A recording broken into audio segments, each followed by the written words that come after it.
உறவுகள் அனைவருக்கும் வணக்கம். சூடு பிடிக்கும் அரசியல் களம். சசிகலா அவர்கள் வந்து புதிய கட்சி அனைத்து இந்திய புரட்சித் தலைவர் முன்னேற்ற கழகம் அப்படின்ற ஒரு கட்சியை வேற ஆரம்பிச்சிருக்காங்க. ஏற்கனவே அவர் தொண்டர் வச்சிருந்த கட்சியில வந்து சேர்ந்திருக்காங்க அப்படின்னு அவங்க சொல்லியிருக்காங்க. இருந்தாலும் அவங்க முகமா வந்து இன்னைக்கு சசிகலா தானே பார்க்க போறாங்க. பேட்டிலாம் கொடுத்துருக்காங்க. அதாவது புதிய கட்சி தொடங்கக்கூடியதுனால யாருக்கு அதிக லாபம் அப்படின்னு பார்த்தீங்கன்னா திமுகவுக்கு தாங்க ஆஃபர் அடிக்குது. ஆமாங்க.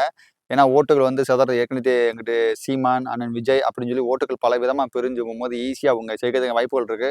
அதனால புதிய கட்சிகள், இயக்கங்கள் தொடங்கக்கூடிய நாங்க திமுகவ தான் வீழ்த்தணும்னு நினைச்சீங்கன்னா, அதனால ஒண்ணும் புண்ணியம் இல்ல. யாராச்சும் அவரோட சேர்ந்து தான் பயணிக்கணும். அப்புறம் பார்த்தீங்கன்னா, அக்கா காளியம்மாள் நான் தமிழர் இருந்த அக்கா காளியம்மாள வந்து அதிமுகல இணைஞ்சவங்க உண்மையிலே வாழ்த்துக்கள். ஏன்னா, இப்போ உள்ள சூழ்நிலைக்கு அவங்க எடுத்த முடிவு சரி என்னுடைய பார்வையில. ஏன்னா, பேயா, பிசாசா அப்படின்னு கேட்டா இங்க என்ன சொல்றது? பேய தானே நம்ம இது பண்ற மாரி இருக்கு. ஏன்னா நம்ம தொப்புள் கொடி உறவுகளை நம்ம வந்து 2009 காலகட்டங்கள்ல தொப்புள் கொடி உறவுகள அ கொன்று அதற்கு முக்கிய காரணமா இருந்தது தமிழக அ அப்போதைய ஆளும் அரசும், மத்தியில இருந்த ஆளும் அரசும். அப்ப அவங்க ஆட்சிக்கே வரக்கூடாது, அவங்கள ஒழிப்போம் அப்படின்னு சொல்லி நம்ம தமிழ் தேசியம் எல்லாம் ஆரம்பிச்சு வந்தோம். ஆனா நம்ம தமிழ் தேசியம் ஆரம்பிச்ச நோக்கம் என்ன ஆகி போச்சுன்னா, ஓட்டுகள் சிதைந்து அவங்கள இப்ப 2021 தேர்தல்ல கூட அவங்க வரதுக்கு முக்கிய காரணம் பார்த்தீங்கன்னா, ஓட்டு பிரிஞ்சனால தான். அந்த 5% ஓட்டு வந்து சீமான் வாங்குனனால தான், அங்கிட்டு வந்து டிஎம்கே ஜெயிச்சுச்சு. நம்ம வந்து யார வீழ்த்தணும்னு கட்சி ஆரம்பிச்சோமோ, நம்முடைய செயல்பாடுனால அவங்களே திரும்ப வெற்றி பெற்றுட்டாங்க. யார் வரக்கூடாதுன்னு நினைச்சோமோ அவங்களே வெற்றி பெற்றுட்டாங்க.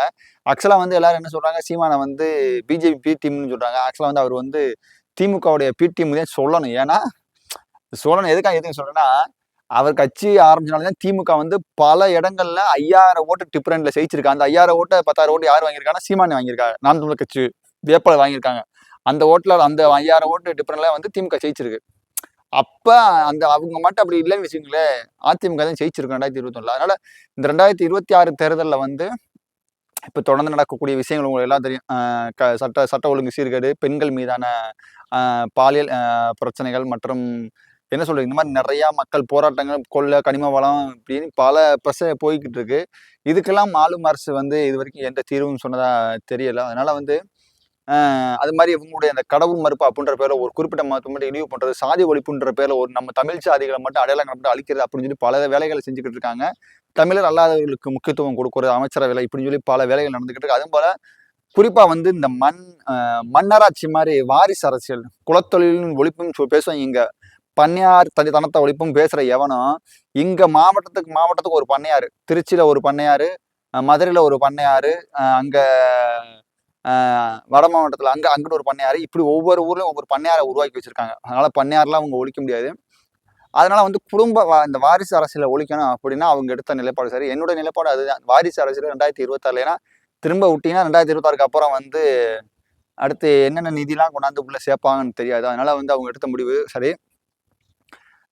அதுதான் 2026 தேர்தல்ல இப்போதைய ஆளும் அரசா இருக்கக்கூடிய அரசு திரும்ப வரக்கூடாது. வந்துச்சுன்னா, அதுவும் அவங்க கூட்டணி இருக்க சில கட்சிகளுடைய அட்ராசிட்டிலாம் ரொம்ப அதிகமா இருக்கு. அதுல இந்த அ தோழமை சூட்டல் கட்சி விசிகலாம் பார்த்தீங்கன்னா, அப்ப நேத்து கூட ஏதோ ஒரு விவாத மேடையில வந்து அப்படி சேர்லாம் அடிச்சு உடைக்கிறாங்க, ரவுடிசம் பண்றாங்க. அந்த அளவுக்கு இவங்க தான் வந்து பெரியாரின், அம்பேத்கரின் வழி வந்தவர்களா அ கருத்து ரீதியா எதிர்கொள்ள முடியாம அடிக்கிறாங்க. அந்த மாரி இப்ப தொடர்ந்து அட்ராசிட்டி அதிகமா நடந்துகிட்டு இருக்கு. அதனால இவர்கள கொஞ்சம் கூப்புல உட்கார வச்சா தான் நம்ம தமிழர்கள் மீது கொஞ்சம் என்னைக்குமே வந்து சீமான் சொன்ன மாரி திமுக அல்லது ஆளும் அரசு இப்போதைய ஆளும் அரசா இருக்கக்கூடிய அரசு வந்து எதிர்க்கட்சியா இருக்கும்போதே மிகப்பெரிய ஒரு ஆக்டிவா இருப்பாங்க. இப்ப மணிப்பூர்ல நடந்துச்சுன்னா விளக்கெல்லாம் பெண்களுக்கு பாதிப்பு நடந்துச்சுன்னா இங்க விளக்கு ஏத்துவாங்க.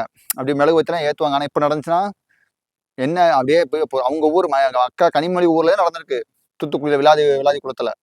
என்ன நடந்துச்சு? அப்படியே சும்மா போயிட்டு ஒரு ஆழ்ந்த இரங்கல் மட்டும் சொல்லிட்டு வந்துருவாங்க. அதனால மக்களே நீங்க அரசியல புரிஞ்சுக்கிருங்க.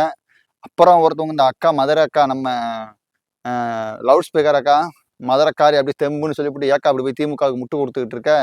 இங்க நடக்கிற பிரச்சனைக்கெல்லாம் முதலமைச்சர் என்ன பண்ணுவாருன்னு சொல்லிக்கிட்டீங்க. முதலமைச்சர் என்ன பண்ணுவாரா? அவர் தானங்க முதலமைச்சரு. இப்ப அதான் இந்த திராவிடத்துக்கு உள்ள போயிட்டாவே அந்த திருட்டு பூத்தி வந்துரும்னு நெனைக்கிறேன்.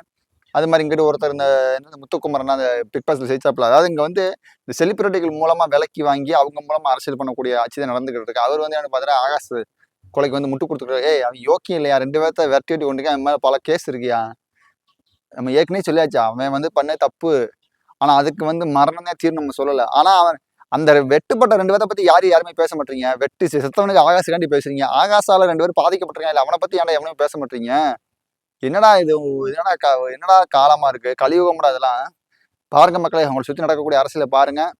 நன்றி. அடுத்த பதிவில் சந்திப்போம்.